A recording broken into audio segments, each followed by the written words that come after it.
क्या आपने कभी सोचा है कि हमारे जीवन की सबसे बड़ी चुनौतियां ही हमें सबसे गहरे सबक सिखाती हैं?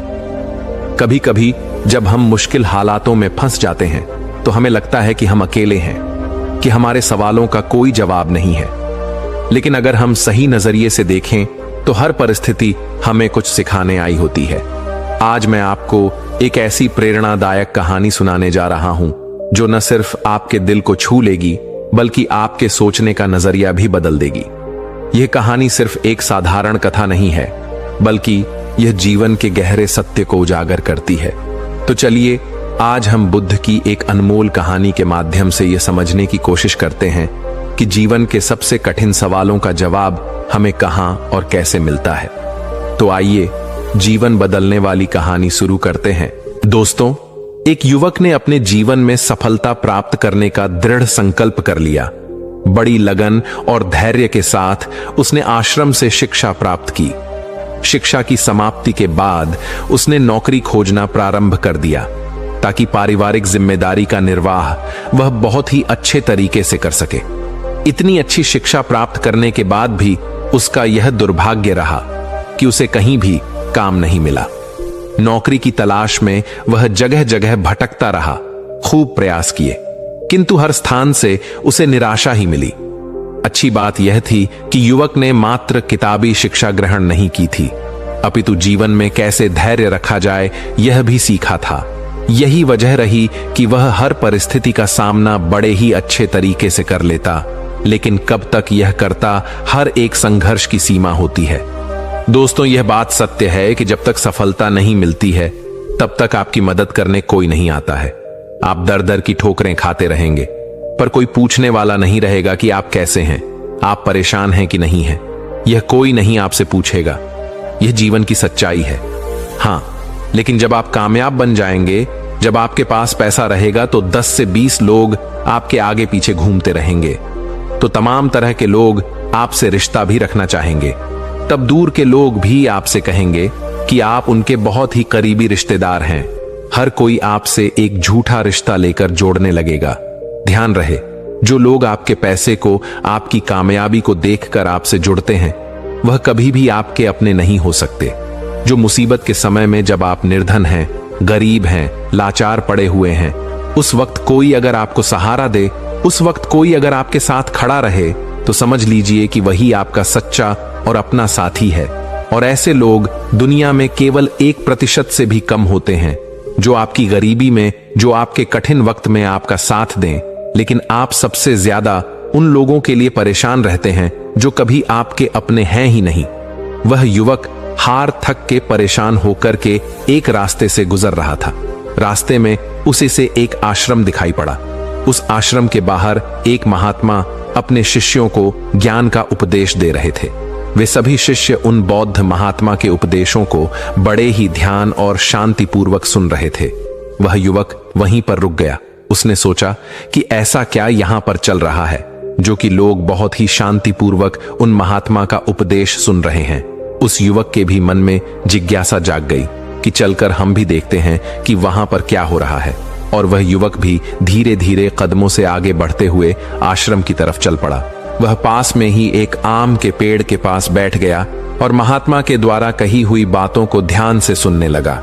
महात्मा कह रहे थे, जब किसी चीज की नई शुरुआत होती है तो सबसे पहले सब कुछ खत्म हो जाता है। जब इस सृष्टि की रचना हुई थी तो सबसे पहले सब कुछ समाप्त हो गया था। उसके बाद एक नई सृष्टि की रचना हुई। यानी जब इंसान मुसीबत के ऐसे वक्त में पहुंच जाए जब उसे लगे कि अब कुछ नहीं होने वाला है, अब मेरा कुछ नहीं हो सकता है, जीवन में वह बिल्कुल हार सा गया है, टूट जाए, लाचार हो गया हो, कोई उसकी मदद करने वाला नहीं रहे, ऐसे वक्त में अगर वह इंसान किसी से अपनी मदद भी मांगे तो लोग उसकी मदद भी करने से इनकार कर दें। महात्मा आगे कहते हैं कि ऐसे बुरे वक्त में अगर किसी को प्यास लगती है तो कोई आपको पानी देने वाला भी नहीं मिलेगा, क्योंकि बुरे वक्त में कोई भी साथ नहीं देता है। ऐसे वक्त में आप बिल्कुल टूट जाएंगे, आप जिंदगी से हार जाएंगे। लेकिन एक बात हमेशा याद रखिएगा, इसी क्षण यही सोचना है कि अब कुछ हमारी जिंदगी में बड़ा और अच्छा होने वाला है, क्योंकि बर्बादी के बाद ही नई चीज का निर्माण होता है। टूटे फूटे लोहे को गला करके एक नए लोहे का निर्माण किया जाता है। अर्थात जब आप बिल्कुल टूट जाएंगे, मुसीबत के वक्त से गुजर रहे हैं, तो यह बात दिमाग में जरूर लाएं कि अब कुछ नया होने वाला है, हमारी जिंदगी में कुछ अच्छा और बड़ा होने वाला है। यही एक उम्मीद आपको जिंदा रखेगी और ये बिल्कुल सत्य बात है। देखना, अगर तुम ऐसे वक्त में हो जहां पर कोई तुम्हारी मदद नहीं कर रहा है, कहीं से मदद की कोई भी उम्मीद नहीं है, तो समझ लेना कि अब कुछ बड़ा और अच्छा होने वाला है। क्योंकि जितना आप टूट सकते थे, अब आप टूट गए हैं। इससे ज्यादा आप नहीं टूट सकते। ऊपर वाला आपको जरूर कुछ बड़ा देने वाला है। यही सब बोल करके गुरुजी अपने उपदेश को विराम देते हैं। बोलते हैं कि शिष्यों, आज के लिए बस इतना ही। अब तुम सब दूसरे दिन इसी समय पर आना, फिर हम आगे की बात करेंगे। सभी शिष्य अपने अपने आश्रम में चले जाते हैं। तभी अच्छा समय देख करके वह युवक उन महात्मा के पास आता है और कहता है कि महात्मा, मैं पीछे से आपका पूरा उपदेश सुन रहा था और मुझे बहुत ही अच्छा लगा। मैं बिल्कुल टूटा हुआ इंसान हूं। मैंने पढ़ाई भी की, हर जगह नौकरी की तलाश में घूम रहा, पर मुझे कहीं भी नौकरी नहीं मिली। मैं दर दर के ठोकरे खा रहा हूं, पर कुछ भी हासिल नहीं कर पाया। लेकिन आपने जो बातें बोली, उससे मुझे कुछ काम करने की हिम्मत मिली और आपकी बातें बिल्कुल सही हैं। तब वह महात्मा उस युवक से कहते हैं कि युवक, तुम अपनी समस्या को मुझे बताओ। तब वह युवक कहता है कि हे महात्मा, मैंने आश्रम से शिक्षा प्राप्त की, उसके बाद हम घर पर आ गया और हमारे घर पर पैसों की जरूरत थी, जिसकी वजह से हम बाहर कमाने के लिए निकल पड़े।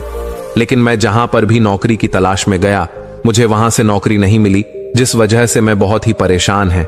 गुरुवर, कृपया मेरा मार्गदर्शन करें ताकि मैं अपने जीवन में सफलता की नई बुलंदियों को हासिल कर सकूं। फिर वह बौद्ध महात्मा उस युवक से कहते हैं कि आज हम तुम्हें कुछ छोटी छोटी बातें बता रहे हैं, जिन्हें अगर तुम अपनी जिंदगी में अपनाते हो तो तुम्हें सफल होने से कोई नहीं रोक सकता, और हर सफल व्यक्ति यही करता है। मैंने बहुत से लोगों को शिक्षा दी है, लेकिन मेरे जो शिष्य मेरी इन 7 बातों को अपने जीवन में अपना लिए, वह आज अपना नाम इस संसार में कमा रहे हैं। महात्मा उस युवक से कहते हैं कि अगर तुम्हें सफल होना है तो तुम्हें सबसे पहले अपने गुणों को पहचानना है, और यही तुम्हारी सफलता पाने की पहली आदत होनी चाहिए। वह युवक कहता है कि गुरुदेव, अपने अंदर के गुणों को कैसे पहचाने? तब वह महात्मा उस युवक से कहते हैं कि गुणों को पहचानने का मतलब यह है कि अपने अंदर की प्रतिभा को पहचानो। कुछ भी कार्य करने से पहले सबसे पहले तुम अपने अंदर की प्रतिभा को पहचानो। हर एक इंसान में एक अलग प्रतिभा होती है। अगर वह अपनी प्रतिभा के हिसाब से काम करे तो जीवन में उसे सफल होने से कोई नहीं रोक सकता। मैं तुम्हें एक उदाहरण के माध्यम से समझाने का प्रयास करता हूं। अगर मैं तुमसे यह पूछूं कि यह आम का पेड़ है जो तुम्हें दिखाई दे रहा है, अगर मैं इस पर सभी जानवरों को चढ़ने के लिए बोलूं कि इस पेड़ पर सबसे पहले कौन चढ़ेगा? चलो मान लेते हैं यहां पर बंदर, भालू, हिरण, हाथी, घोड़ा, गिलहरी, सभी लोग आ गए। तो अब तुम मुझे यह बताओ कि इस पेड़ पर सबसे पहले कौन चढ़ेगा? तो वह युवक कहता है कि महात्मा, इस पेड़ पर तो गिलहरी सबसे पहले चढ़ जाएगी, वह झट से ऊपर तक चढ़ जाएगी। इसके बाद बंदर चढ़ जाएगा, लेकिन घोड़ा नहीं चढ़ सकता, हाथी नहीं चढ़ सकता, तमाम जानवर इसमें फेल हो जाएंगे।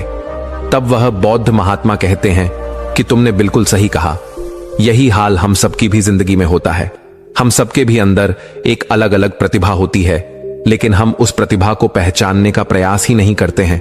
हम सब अपनी प्रतिभा के हिसाब से चलते ही नहीं हैं। हम लोगों के हिसाब से खुद को ढालने का प्रयास करते हैं और हम औरों जैसा बनने लगते हैं। इस दुनिया में जितने भी सफल लोग हुए हैं, अगर तुम उनको ठीक ढंग से पहचानोगे तो तुम पाओगे कि वह अपनी प्रतिभा के हिसाब से काम किए हैं, तभी वे आगे चलकर अपनी जिंदगी में कामयाब हुए हैं। हर कोई इस पेड़ पर नहीं चढ़ सकता। ठीक उसी प्रकार तुम सबसे पहले अपने अंदर के प्रतिभा को पहचानो। तुम यह देखो कि तुम किस चीज में माहिर हो। अगर तुम अपनी प्रतिभा के हिसाब से काम करोगे, उस प्रतिभा को पहचान लोगे, तो तुम जिंदगी में बहुत आगे जाओगे। फिर तुम्हें सफल होने से कोई नहीं रोक सकता है। लगभग 98% लोग यही करते हैं कि वे दूसरों जैसा बनने का प्रयास करते हैं। किसी ने उन्हें कहा तो वे उसके जैसा ही बनने लगते हैं, जबकि जो 1% लोग होते हैं वही सफल हो पाते हैं, क्योंकि वे अपने प्रतिभा के हिसाब से काम करते हैं। वे अपने अंदर की प्रतिभा को पहचान लेते हैं, फिर वे उसके हिसाब से उस कार्य को करते हैं और अंत में उन्हें सफलता भी मिलती है और वे लोग जिंदगी में बहुत ही आगे जाते हैं। इसलिए कुछ भी नया करने से पहले सबसे पहले तुम अपनी प्रतिभा को पहचानो, फिर उसके हिसाब से काम करो। वह महात्मा उस युवक से कहते हैं कि सफल बनने के लिए दूसरी सबसे बड़ी आदत यह है कि तुम सब सही समय पर उठो। अगर तुम सब सुबह 3 घंटे पहले उठ जाते हो, अगर तुम 4 बजे उठ जाते हो या 5 बजे भी उठ जाते हो, तो तुम्हारे पास बहुत ज्यादा समय बच जाएगा अपने कार्य को करने का और तुम उन तमाम लोगों से आगे निकल जाओगे जो लोग देर सुबह सोकर उठते हैं। उन्हें आलस्य और बीमारियां घेर लेती हैं।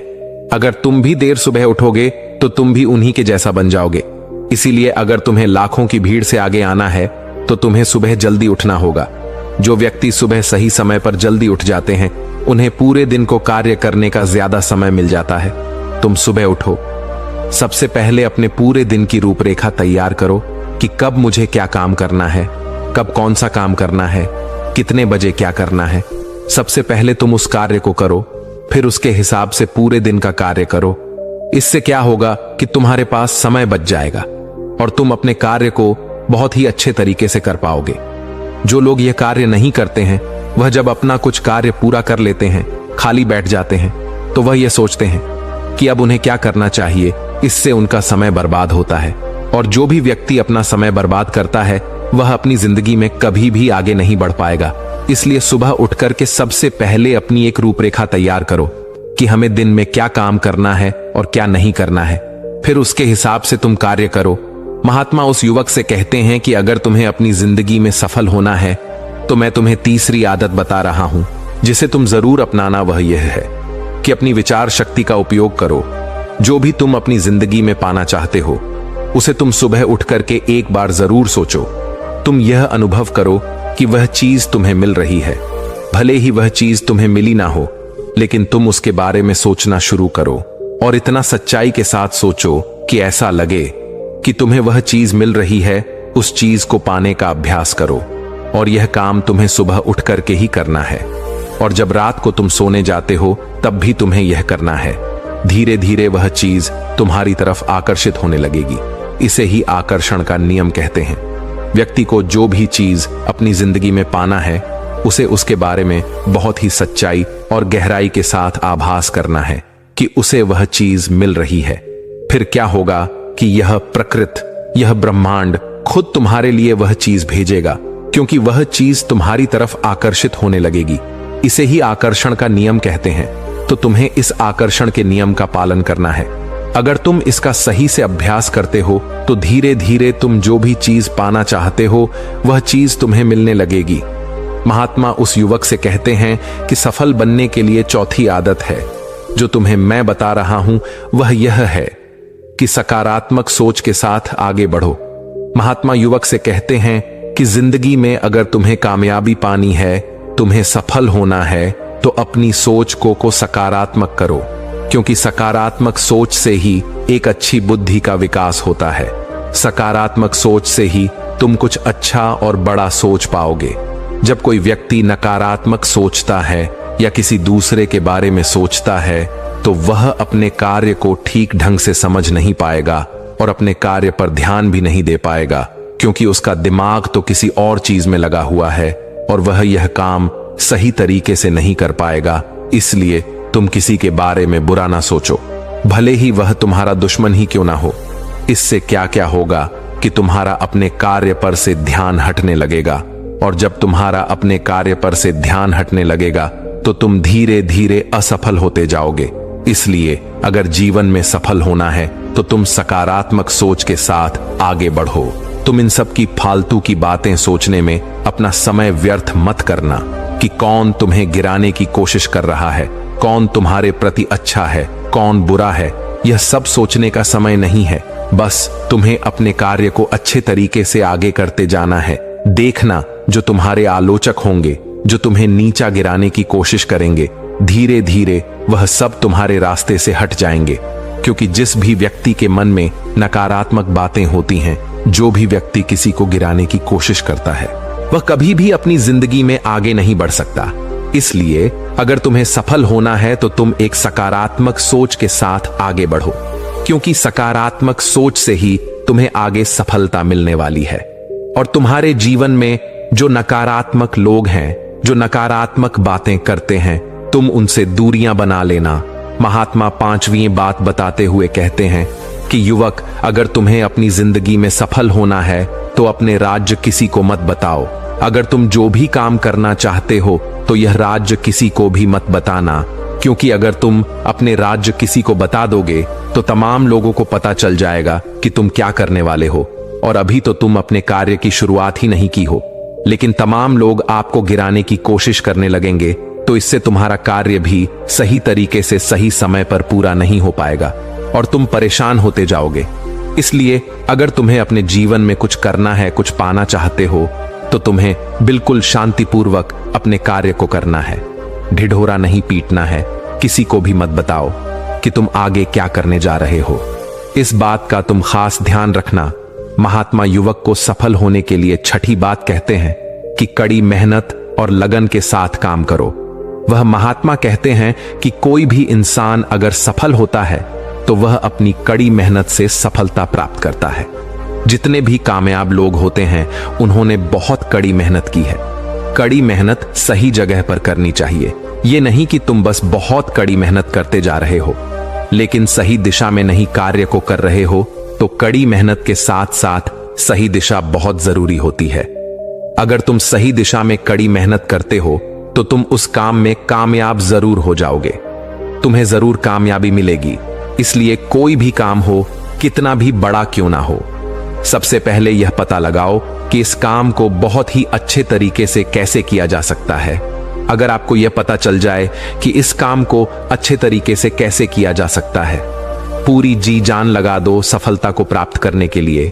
कई बार हमने देखा है कि लोगों का असफल होने का यह एक बहुत ही बड़ा कारण होता है कि वह उन्हें जो भी जिंदगी में पाना चाहते हैं वह उस चीज के लिए तो मेहनत करने लगते हैं लेकिन मेहनत सही दिशा में नहीं करते। और जब उनकी मेहनत सही दिशा में नहीं होती है तो वे धीरे धीरे अंदर अंदर टूटने लगते हैं, उनका भरोसा उठने लगता है और उन्हें उनका लक्ष्य भी प्राप्त नहीं हो पाता है। इसलिए तुम्हें जो भी कार्य को करना है, तुम्हें जो भी लक्ष्य पाना है, सबसे पहले उस लक्ष्य को पहचानो कि इस लक्ष्य तक कैसे पहुंचा जाए तो तुम जरूर सफल हो जाओगे। एक उदाहरण देता हूं कि मान लो ये सामने जो पहाड़ दिखाई पड़ रहा है, अगर मैं तुम्हें इस पहाड़ पर चढ़ने को बोलूं, अगर तुम सीधे चढ़ोगे तो तुम कभी भी इस पहाड़ पर नहीं चढ़ पाओगे। लेकिन अगर तुम इस पहाड़ पर चढ़ने के लिए एक अच्छा रास्ता खोजो कि सबसे जल्दी और आसान तरीके से इस पहाड़ पर चढ़ा कैसे जाए, पहाड़ पर तो तुम बड़ी आसानी से चढ़ जाओगे। लेकिन अगर तुम बिना सोचे समझे चढ़ने लगोगे तो तुम पहाड़ की चोटी पर कभी नहीं चढ़ पाओगे, और अगर चढ़ते भी हो तो तुम्हें बहुत समय लग जाएगा और तुम असफल भी हो जाओगे। यही हाल होता है हमारी जिंदगी में। हमें जो भी लक्ष्य को प्राप्त करना है, सबसे पहले उस लक्ष्य के बारे में सोचो और तुम यह पता लगाओ कि इस लक्ष्य तक कैसे आसानी से पहुंचा जाए। जब तुम यह पता लगा लोगे तो तुम अपने लक्ष्य को बड़े ही आसानी से पा लोगे। इसलिए कठिन परिश्रम के साथ साथ सही दिशा जरूर होनी चाहिए। महात्मा उस युवक को सफलता प्राप्त करने के 7वां और अंतिम सूत्र बताते हुए कहते हैं कि युवक, तुम्हें अपने शरीर का भी बहुत ख्याल रखना है और अपने शरीर के ख्याल के लिए तुम्हें योगाभ्यास और योग की क्रिया करनी है। अगर तुम योग की क्रिया करते हो तो तुम्हारा दिमाग संतुलित रहेगा, और जब तुम्हारा दिमाग संतुलित रहेगा तो ही तुम अपने कार्य पर अच्छे तरीके से ध्यान दे पाओगे। योग की क्रिया करने से तुम्हारे अंदर का आलस्य भी दूर हो जाएगा, क्योंकि आलस्य इंसान का सबसे बड़ा दुश्मन होता है। इसलिए योगाभ्यास करके तुम अपने आलस्य को भी दूर कर दो। ठीक उसी प्रकार जब तुम अपने दिमाग को एक जगह पर केंद्रित कर लोगे, अच्छे मन के साथ कार्य करोगे, तो तुम्हें सफलता जरूर मिलेगी, क्योंकि तुमने अपनी पूरी ऊर्जा एक दिशा में लगा दी है। और जब तुम अपनी पूरी ऊर्जा एक दिशा में लगा दोगे तो उसका परिणाम तुम्हें अच्छा देखने को मिलेगा। इसलिए तुम दिन में ध्यान की क्रिया, योग्य की क्रिया जरूर करो। इससे तुम्हारा दिमाग संतुलित रहेगा, तुम्हारा दिमाग बहुत अच्छे तरीके से काम करेगा, और जब तुम्हारा दिमाग संतुलित रहेगा, बहुत अच्छे तरीके से काम करेगा, तो ही तुम कुछ नया और अच्छा सोच पाओगे, तभी जाकर तुम्हें सफलता भी मिलेगी। इसलिए मेरी इन बातों को ध्यान रखना। इसलिए युवक, सबसे पहले तुम जाओ, यह पता लगाओ कि तुम किस चीज में माहिर हो, फिर तुम उस हिसाब से कार्य करो और मेरी इन बातों को याद रखना। वह युवक उन महात्मा को प्रणाम करके वापस अपने घर आ जाता है और वह यह सोचने में लग जाता है कि वह किस चीज में माहिर है। पूरे 15 दिन तो यह सोचने में लगा देता है कि वह किस चीज में माहिर है। बाद में उसे पता चलता है कि वह तलवारबाजी की क्रिया में बहुत ही माहिर है, इसलिए वह तलवारबाजी पर बहुत अभ्यास करता है और वह एक कामयाब तलवारबाज बन जाता है। उसकी ख्याति दूर दूर तक फैल जाती है। फिर एक दिन पड़ोसी देश के राजा उसे अपने यहां सेना में नौकरी के लिए बुला लेते हैं और वह व्यक्ति अपनी स्वेच्छा से उस राजा के प्रस्ताव को स्वीकार भी कर लेता है और वह उनके यहां नौकरी के लिए सेना में भर्ती हो जाता है। राजा उस युवक को बहुत ही मान सम्मान से सम्मानित करते हैं। अब उस युवक का परिवार बहुत ही अच्छे तरीके से अपना गुजारा करने लगा। दोस्तों, सच्ची खुशी बाहरी चीजों में नहीं बल्कि हमारे भीतर संतोष में बसती है। इच्छाएं असीमित होती हैं, लेकिन जब हम जो पास में है उसी में संतुष्ट रहना सीख जाते हैं, तभी वास्तविक शांति और आनंद मिलता है। जीवन में संतोष ही सबसे बड़ा धन है। दोस्तों, उम्मीद है कि आपने आज की इस वीडियो से जरूर कुछ ना कुछ सीखा होगा। तो इस वीडियो को लाइक और अपने दोस्तों के साथ शेयर करना ना भूलें। हमें ऐसे ही सपोर्ट करने के लिए चैनल को सब्सक्राइब और घंटी बटन को जरूर दबा दें। तो चलिए मिलते हैं एक और वीडियो में। तब तक के लिए अपना ख्याल रखें। धन्यवाद।